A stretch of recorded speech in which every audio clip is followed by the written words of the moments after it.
It's hard to be very empathetic and have a strong connection if you don't see and hear someone for a long period of time. And people default to using their devices.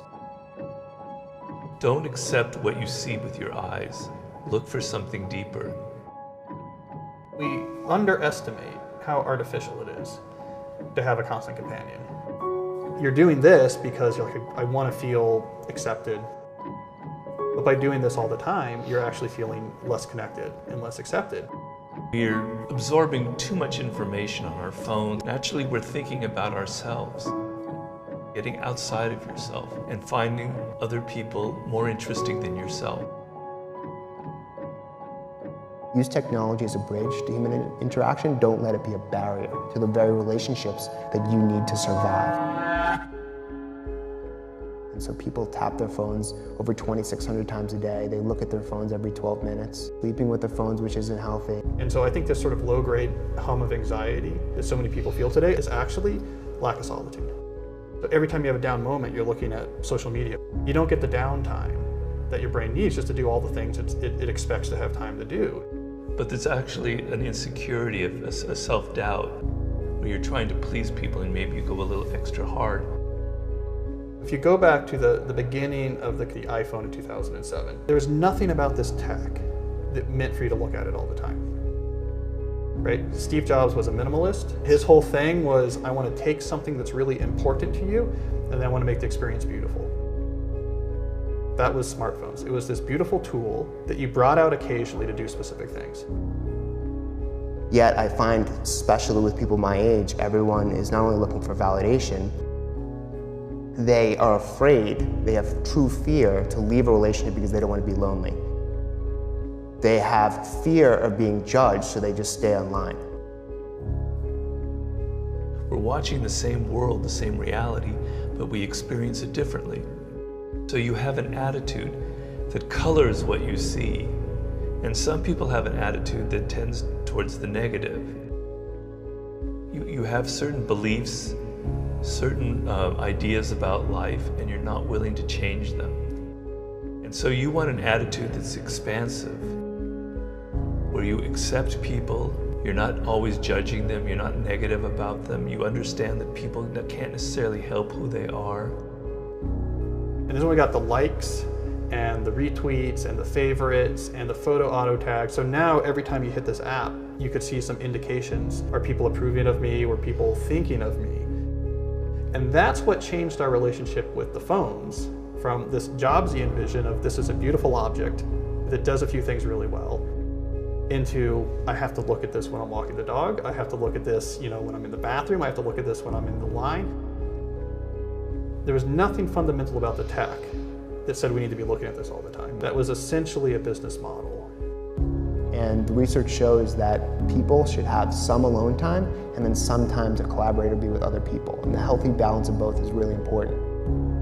So technology can bring you closer together, it can make you more human, it can create more opportunities for you.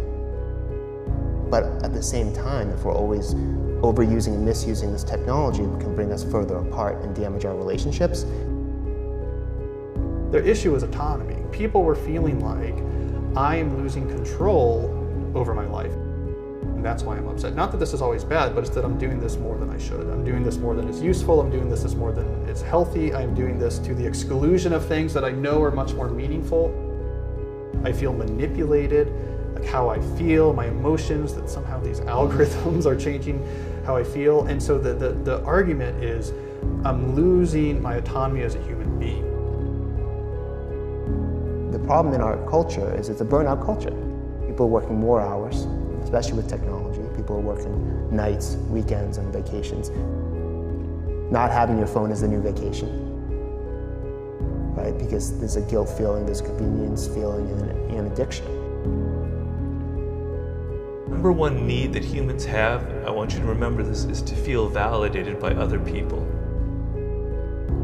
We can feel good about ourselves, but if we don't get that from other people, if they don't validate that we're smart, intelligent, independent, it's hard to feel that. So we're all craving that validation. And so true productivity is on an individual basis. And if you waste too much time doing things that are not giving you the benefits just because it's a distraction, Getting to know yourself, that's why fulfillment's important. It's the self-awareness, and then it's putting together a schedule to reflect what you want to get out of your day, week, month, quarter, year. Competent person who has a skill is sort of quiet and easy.